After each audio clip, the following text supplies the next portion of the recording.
Hi, and welcome to This Week in Bobcat Athletics. I'm Vice President of Athletics and Club Sports, Craig McPhail. We brought out the big ones today. We've got some cyclists who want to share with you an incredible opportunity they had this weekend. We've got some men's basketball players who are going to talk about their season and what's happened so far, and the tough schedule they've got ahead of them. And then we've got Coach Williams here to talk today about our women's basketball program. We've got a great show for you this week. I hope you can stick around, watch all of it. I also hope to see you around at some of our games in the next coming weeks. It'd be fun to have you in the gym. Love to show you around, let you experience Bobcat Nation at its best. Stay tuned, and let's get ready for This Week in Bobcat Athletics.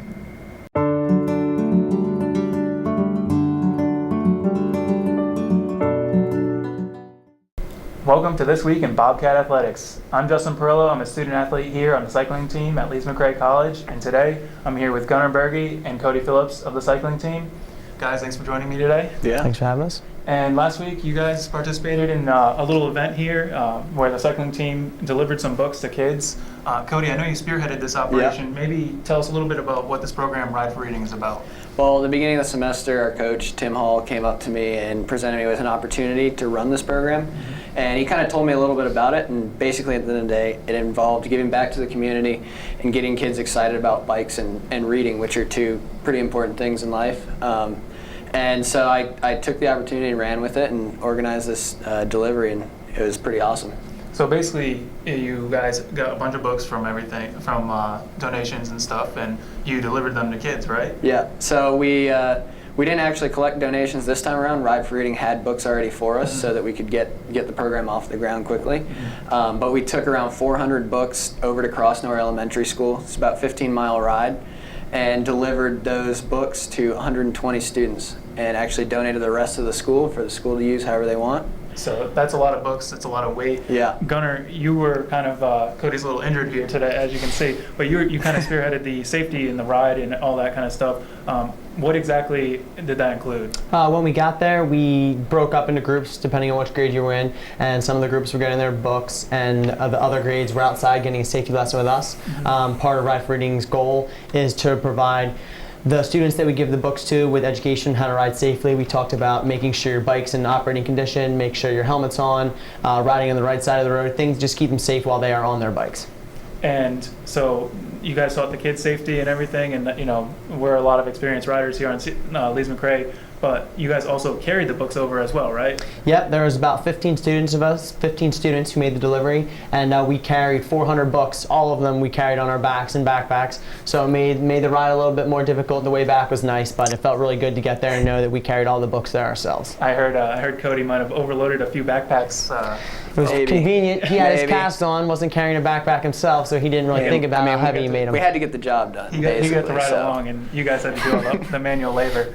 Well, it's a really, you know, that's a cool program, and we're really looking forward to pushing forward here at Lees-McRae on the cycling team. I know Coach Tim Hall really wants to push forward. What was the best part about this whole thing for you, the whole experience? Oh, I'd say the best experience was when we rolled up. All the kids, 120 of them, were out sitting out in front of the school, and they were cheering. And I've won races and never had people cheer as hard as those kids were for just bringing them books. So it was really fun. That's cool. That's a cool thing to see. And Cody, I know you didn't get to do the ride, so what was the best part of it for you? I mean, for me, it was really cool to see how excited these kids were about books. I mean, for me, I'm in my 16th year of school, and I'm a little sick of books at this point. Yeah. But they were so excited for books, and if you've ever seen the smile on a 10-year-old's ear to ear, that's something special, and that made it all worth it for me, and something that now I want to do it again. I think it's cool seeing a bunch of collegiate athletes, roll up in full kits and backpacks carrying the books. I think that really meant a lot to them. It was really cool to give back to the community that lets us train and ride on their roads, and they usually don't run us over. Definitely. That's a big tradition here in Bobcat Nation. We like to get our student athletes involved in the community,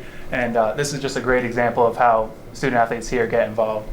Guys, thanks for joining me today. Thank you. It's good talking to you. And I look forward to being involved with Ride for Reading next semester. And stay tuned for more This Week in Bobcat Athletics.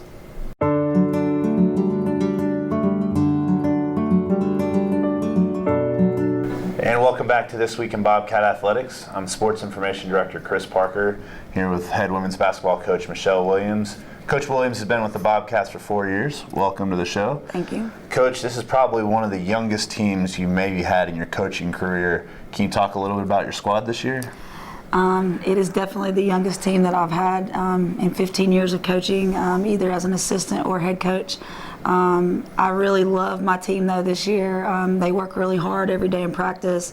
I can see that we're getting better every day, making improvements, making steps in the right direction. I feel like the program itself is making a step in the right direction.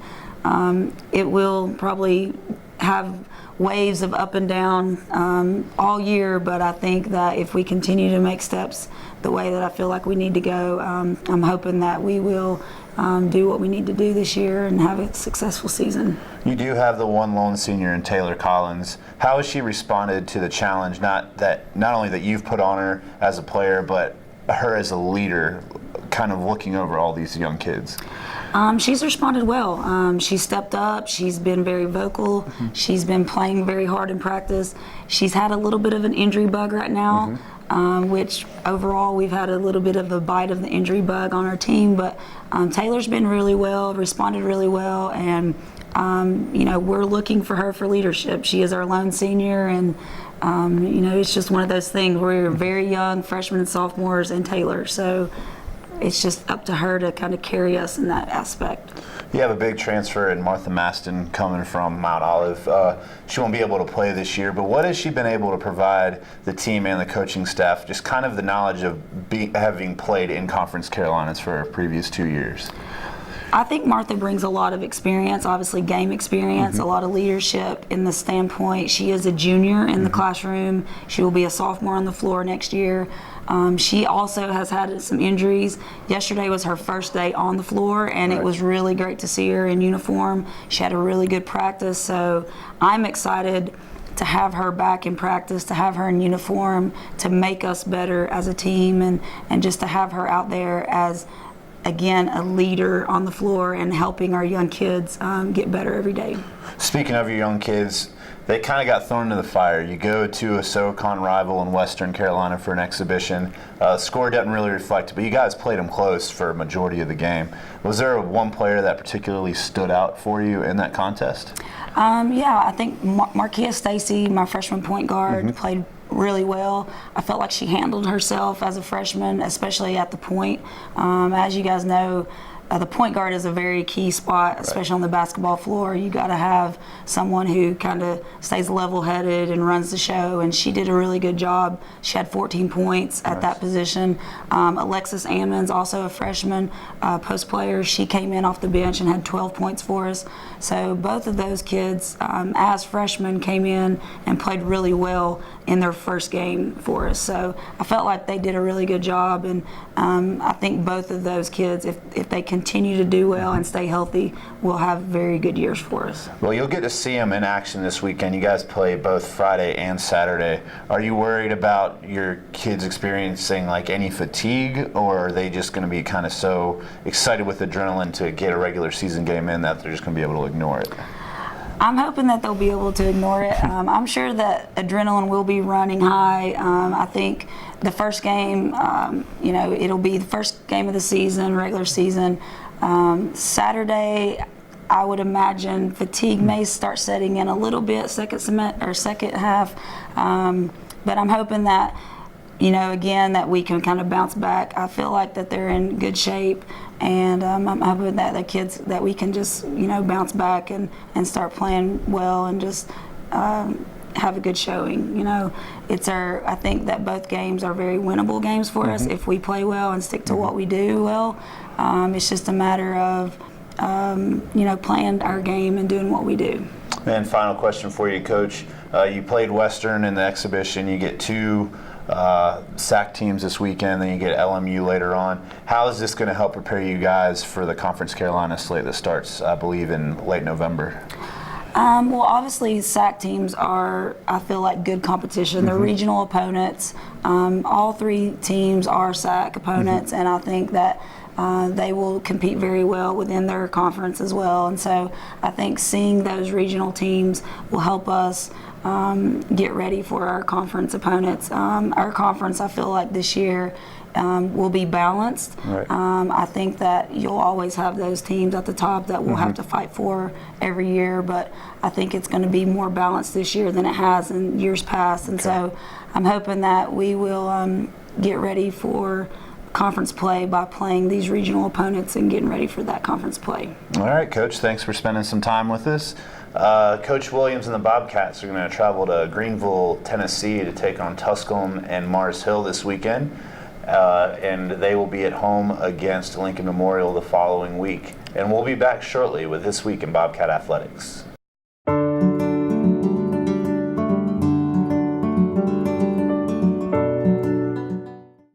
Welcome back this week to Bobcat Athletics. I'm Darius Melbon. I'm a men's basketball player here at Lees-McRae College. Today I'm here with Austin Anderson. How are you doing today? Good, thanks for having me. Austin here is a transfer from Presbyterian College, and he came to play basketball here at Lees-McRae for his senior year.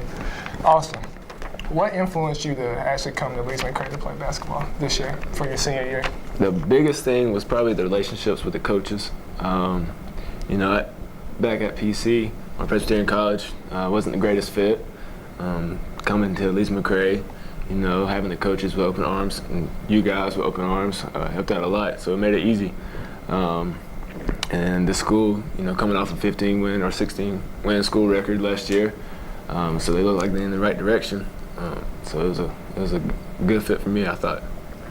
I could definitely agree with that. I've been here for 3 years, and the coaches had nothing but respect for me, and I have a strong bond with them as well. Also, the teammates are really good, and I have really good relationship with them as well. Yep. This past week, we also played Christopher Newport, and we actually got the victory by 11 points. And here in Austin, he had a great game, and he led the Bobcats to the win. How do you think that game went? I think as a team, we played well overall. It took a team effort to get the win, definitely. We got a lot of things to improve on, but the way our style of play and their style of play kind of butt heads, because very similar, and that's a good team. But overall, I think the team played well. We pressed a good bit, got some shots to fall. So at the end of the day, we got the win, so that's all that matters. With that being said, you talked about the style of play. Here at Lees-McRae, we have a Dunk Mountain, logo, or that's what we like to do, which is like a fast-paced transition game, and we like to score a lot of points. How have you been transitioning that from Presbyterian to here? It's definitely different. It's fun. It's fun. It makes the game a lot of fun.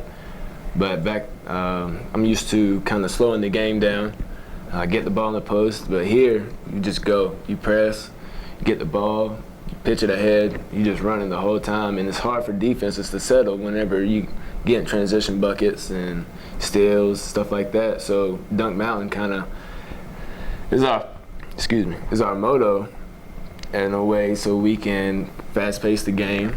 Get easy buckets. Yes, sir, I definitely agree. And this month, we actually have a tough road. We play 4 teams out of the top 25. We play against Kentucky Wesleyan, Southern Indiana, Mount Olive.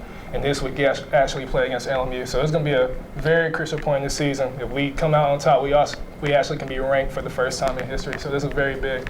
What do you think we need to do as a team to, have the mindset to, dominate this tough month this year? Well, it's going to start off Friday against Tusculum. We're going to have to show these teams that we are a valid team to make a run. I think we're just going to have to play our game, play our style. Whoever executes the best, whoever gets the most stops, has a great chance this month. It's going to be tough, though. It's going to be tough. We're going to have to have a lot of heart and toughness. So, what about you? What you think? I definitely agree the same way. But if we do what we need to do in practice and we listen to the coaches, I think we'll come up on top. And that's it for this week on Bobcat Athletics. Stay tuned.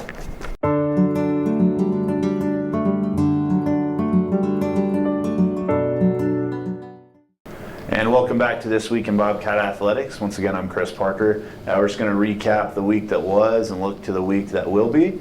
Some of our fall seasons have come to a close. The men's cross country team participated at the Southeast Regional at Wingate. Very good performance. They finished 16th overall. Coach Lee Fletcher's squad. Very good year this year, very promising as most of them are freshmen and sophomores. Our men's soccer team saw their season come to a close after they lost to Limestone 2-0 in the semifinals on Friday. Prior to that match, the men's team was very well represented in the all-conference side of things. Senior James Abraham was named Conference Carolina's Defensive Player of the Year, first Bobcat ever to earn that honor. 5 other players were also named to the all-conference team. Tom Dealey, who you saw here last week, was named to the second team. Jacob Copeland, the senior that kind of came on late, second team all-conference. Freshman Paul Bassert, Marvin Reiger, and Nathan Watt also named to the all-conference team. So a tip of the cap to those 6 student athletes. On the women's soccer side, Sarah Mahar and Cheyenne Warwick were named to all-conference teams as well. The women's volleyball team hosted their senior day weekend. They beat Mount Olive on Friday 3-1 before sweeping Barton 3-0 in probably the most epic set I've ever experienced, as they won it 38-36 to complete that set, and most sets go to 25 points. The Bobcats then traveled to Erskine last night for a quarterfinal. Unfortunately, they fell 3-0, but they only lost 2 of those sets by 2 points and the other one by 3. So they played Erskine very tight, and Erskine only has 1 conference loss this year. As you saw, the men's basketball team took on Christopher Newport in an exhibition, won that by 11. They open up their regular season slate Friday, as they will take on Tusculum before facing Lincoln Memorial Saturday. Both those games will be on the campus of King University in Bristol. And as you saw, Coach Williams' team will travel to Greenville. They will also be playing Tusculum on Friday before taking on Mars Hill on Saturday. So the fall seasons are ending. Basketball is gearing up. For your latest stats, bios, or information, log on to lmcbobcats.com, and we'll be back shortly with This Week in Bobcat Athletics.